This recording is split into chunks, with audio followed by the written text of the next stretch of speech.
Hey there, y'all, and welcome to the kitchen. I am sharing a couple of heavy hitters in my house today, and we're getting ready for a fiesta tonight. So I am going to show you my homemade salsa recipe, and I'm also going to tell you how to make my black bean and corn salsa recipe, which can double as a side dish or even as a condiment.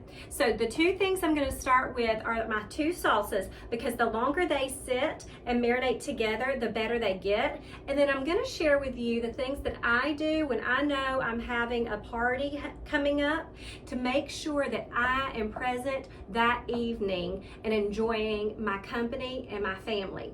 I don't want to ever throw a party and miss out on the fun and the memories, because honestly, a Pinterest party is great, but if mom and dad, y'all are working more on the party than you are on the people, they're not going to be as impacted as if you just looked at the faces and made it simple. So I want to teach you how to have the ebb and flow of really fun, well put together party and low to no stress. So we're going to start with my salsas first. I've got my blender back here, my food processor, that I'm going to whip together my basic salsa in, and then we're going to just stir together and do a little chopping for my black bean and corn salsa. So one thing I want to show you is this week I've been paying attention to my grocery store, and I like to go earlier in the day, and I found some things that really were helpful to me. We had a few things that were bundled together, like you often will find early in the day in your produce section, in bundles for 99 cents. These tomatoes that are a little less than perfect and very close to ripe, needing to be used today, tomorrow, they were bundled together with some jalapenos and some limes. The jalapenos don't look perfect, but guess what I'm gonna do to them? I'm gonna put them in a food processor. So do I care if they have a little wrinkle here and there? No. And I got a lot of produce for almost no money whatsoever. I got 3 big bundles, 2 of the salsa bundle with these tomatoes, the jalapenos, and the limes for 99 cents each. And then I also got some banana bundles for huge amounts of bananas for only 99 cents. And tonight I can use that to make banana pudding, and later this week we can have banana ice cream. So we've got all kinds of things that I have learned ahead of time and done ahead of time that are going to help us out both in budget and in prep. So let's get this salsa started. I've got my sharp knife here. As always, I'll link it below because it's important to have a very sharp knife. I've got some onions here, and we got enough for both recipes. And then I've also got my limes, 1 for each recipe, and I've got some jalapenos. Your jalapenos are optional. It's knowing your audience, know who's in the family and who you're feeding. And I've got some minced garlic. This is a shortcut tip so I don't have to pound out those individual bulbs of garlic, get the cloves off, unwrapped, and smell like garlic all the time. A tablespoon of this is a lifesaver. Some salt, and you're gonna be in business with a little bit of cilantro. So I've got this in my food processor going back here, and because it's gonna be blended down, I don't have to chop my tomatoes extraordinarily small. What I love to do is I love to put my big chunks of things in at the beginning, get everybody filled to the top, and then I pulse it, get it lowered down a little bit, and then we put everything else in that needs to fit.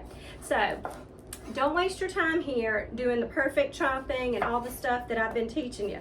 This is the time to get a few chunks in the food processor and move along. You'll notice back there I have a garbage bowl. I don't want to walk to the trash can 100 times anytime I'm cooking, but especially when I'm cooking for a crowd and I've got a big night ahead of me, I'm gonna save every step. So I'm gonna just get these in here in big chunks. Like I said, we're gonna get them as big of chunks as we can fit. So these are huge tomatoes. If they had been a little bit smaller, I could have just quartered them, but these are what I call 1 slicers. If you have a tomato sandwich in mind, and you want to get you some good mayonnaise and a couple pieces of white bread, maybe a slice of onion, this would be a 1 slice for a whole sandwich tomato, and that's what a 1 slicer is. We actually may even have more tomatoes than we need, and I will use some of these for our condiments and toppings for my taco bar. I'm gonna rinse this one little guy off. He got away from me without making it into the pool enough to get his sticker off. We rinsed all of our produce last night when I got home from the grocery store. I took a big bath of water and vinegar, in my big laundry sink, and I mean warm water, not cold water, and about a cup of vinegar in there, and I let my veggies just soak in there for at least 30 minutes, and they're clean as a whistle when they come out. That way you're knowing that their chemicals are gone, if they have anything on the outside, especially these days with we're not knowing exactly what's put in our stuff, and we also know they're germ-free. That just little bit of sticker thing can hang around if you do them in a bath instead of scrub them individually. You'll notice I got that garbage bowl filling up. It is a handy thing to have. I'm gonna go with one of my jalapenos at this point, and I'm putting him in at the beginning because we don't want to risk any of the big chunks of jalapenos being in each bite. We want our jalapenos to be well broken down. I'm gonna go in with half of an onion, and then we're gonna buzz this up one time, and then we'll add in some more stuff. If I had been using a regular sized tomato, that would have been about 7 to 8 Roma tomatoes, or some of those tomatoes on the vine, that about 5 or 6 of those. Anytime you don't have tomatoes in season, I always add a can of Rotel or diced tomatoes and green chilies, whatever brand you like, to the mix to help boost that tomato flavor. So at this point, we are filled to the rim. And I'm just gonna work them down just a little bit on high for a few seconds, or you can pulse them a few times. It'll just break them down and let them start to add some more space to the container.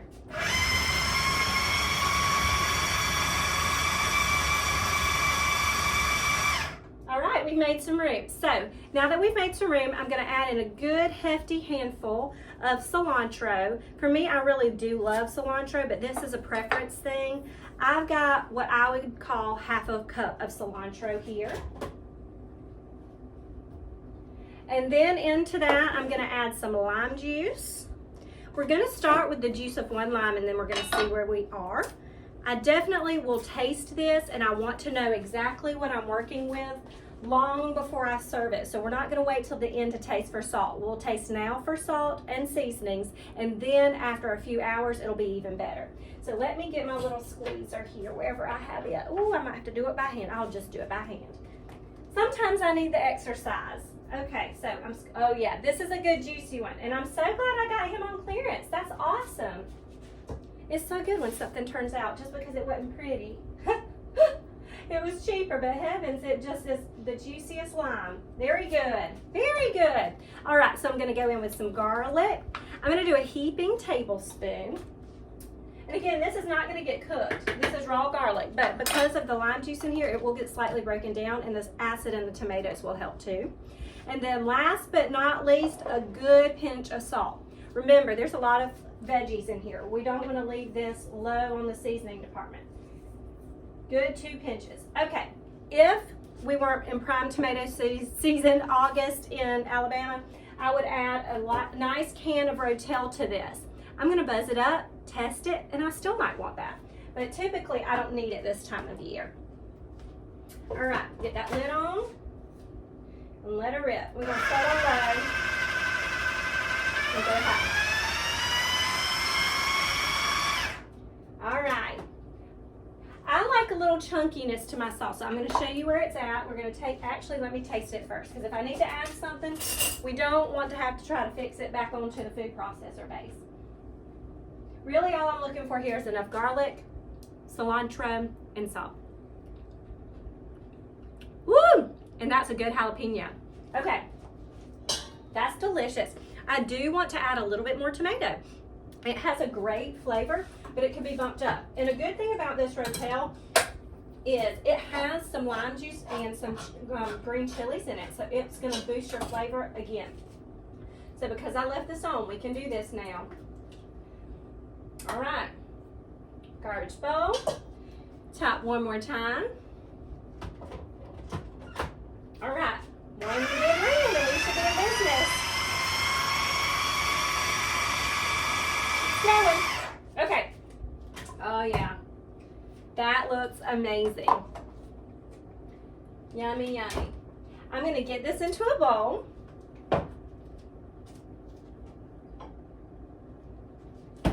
And this is something that we keep on hand often. I'm making it almost every few days this time of year normally, because if we've got tomatoes, this is what we want to do with it, other than tomato sandwiches, and then the occasional cucumber, tomato, and onion salad. And by occasional, I mean like 3 or 4 nights a week. But we like tomatoes. So, okay. So there's my salsa. It's going to hang out here and it's going to get happier with time. If I want to have this on hand all the time, this salsa, I would put it in a closing locking lid container or a mason jar with a good screw top lid, and it stays good in your fridge for 10 to 14 days. It almost never lasts that long, but it's delicious for that long in your fridge. My recommendation is at least make this 30 minutes before you're going to serve it, but if it sits for at least 2 hours, you're really going to know a flavor boost. So I'll show you the next salsa when we come back. I'm going to clean up a little bit and we'll get on black bean and corn salsa. See you in a minute. Okay, y'all, we're back and we're going to do our black bean and corn salsa.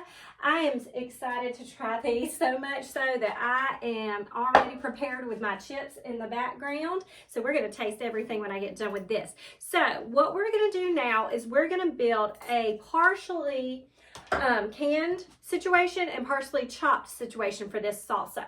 So when I do anything that's a party like this, I try my best to do things that help me in the time department. This is the time to get help from the grocery store. So I've got some canned things here that are going to really help me. We've got some canned whole kernel corn, and we've also got some canned black beans, and those things are going to be game changers, so I don't have to cook long cooked black beans or do frozen thawed corn cooled and get it in the salsa. Basically, it's just drain it, rinse it, and it goes. So, but my fresh things are my tomatoes again, my onions, my garlic, and my cilantro. Jalapenos are optional, but there is a little kick in your Rotel. So I'm going to leave my spice level kind of medium to mild on this so everybody can enjoy it. I've got half of an onion here, and this is going to be, all in all, a really full bowl here. So this is going to serve a lot of people. And this is one that I usually, is super simple, but I usually get asked to bring this to kind of all kinds of gatherings and tailgates and stuff like that, because it is just one of those things that hits home every single time.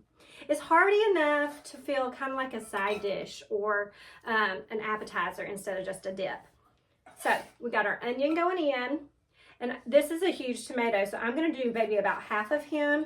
And I would say if I was doing regular tomatoes, like this is a 3 tomato, so I'm going to do probably a good 2/3 of him and see where we're landing. I want about a cup of tomatoes diced, all in all, and that's what I'm headed for. And we're going to keep these sort of small, but I want to show you something really quickly. Let me move this over here.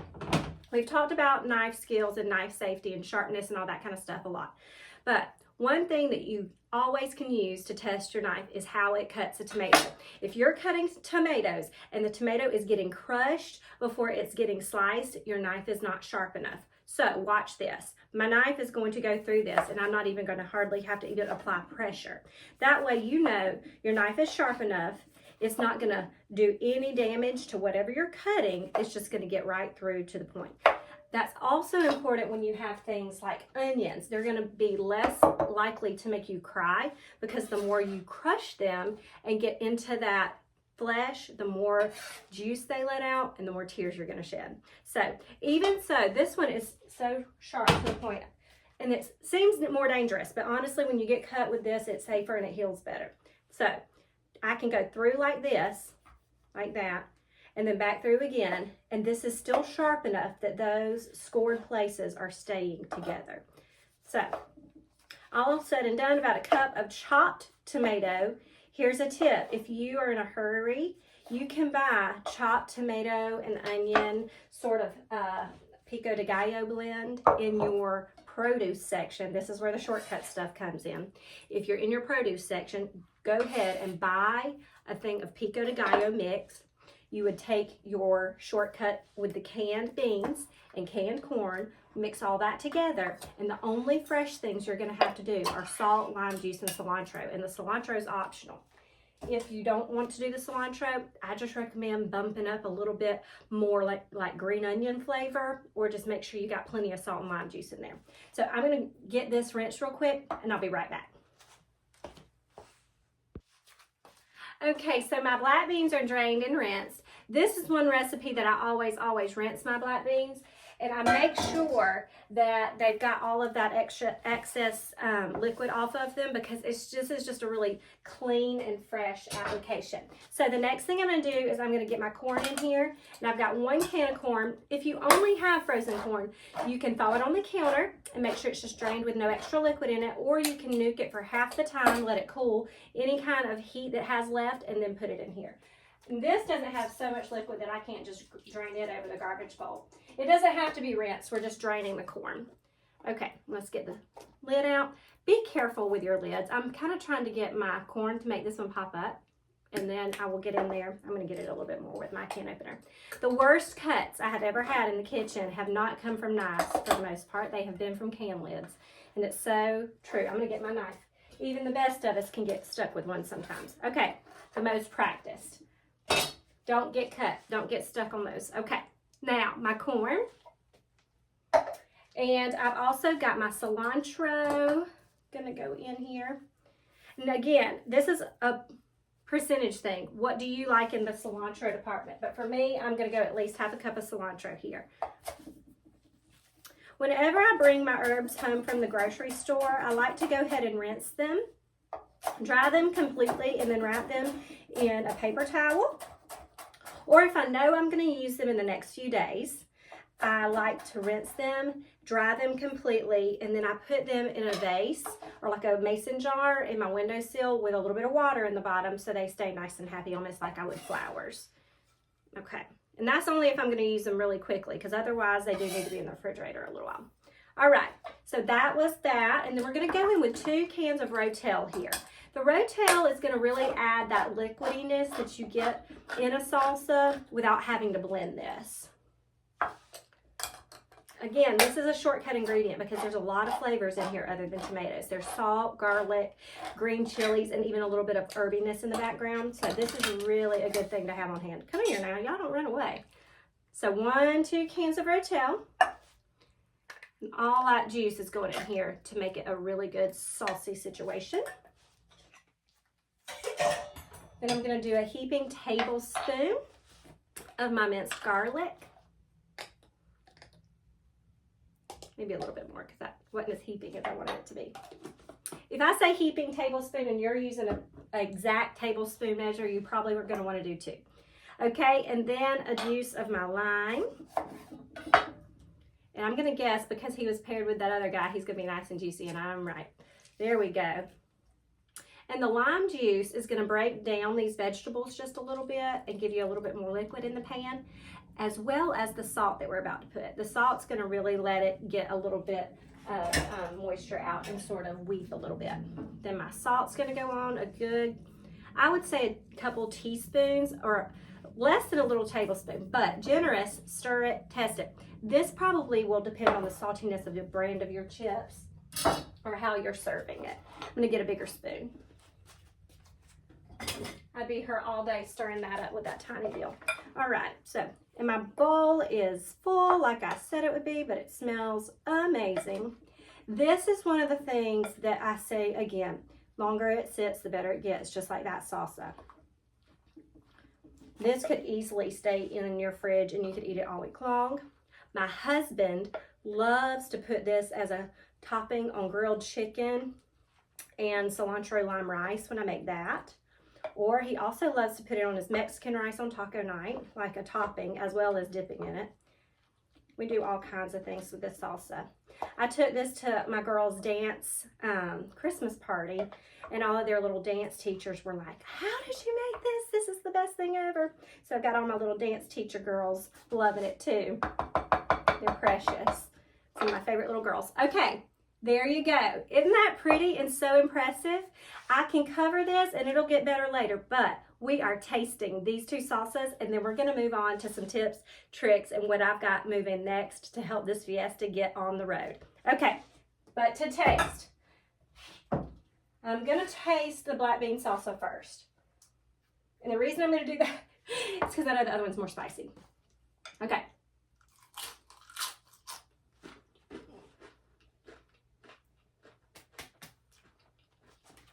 It makes you want to do a happy dance. Okay. Yes and amen. Now I have to tell you a story about taste testing salsa. It almost feels weird being the one to do it because my boys are always the ones on high alert if I'm making it. And I'm like, I need a taste tester. And they know exactly what they're coming to taste test. And now our little 6-year-old Hannah, she's like, can I come do it? Yep.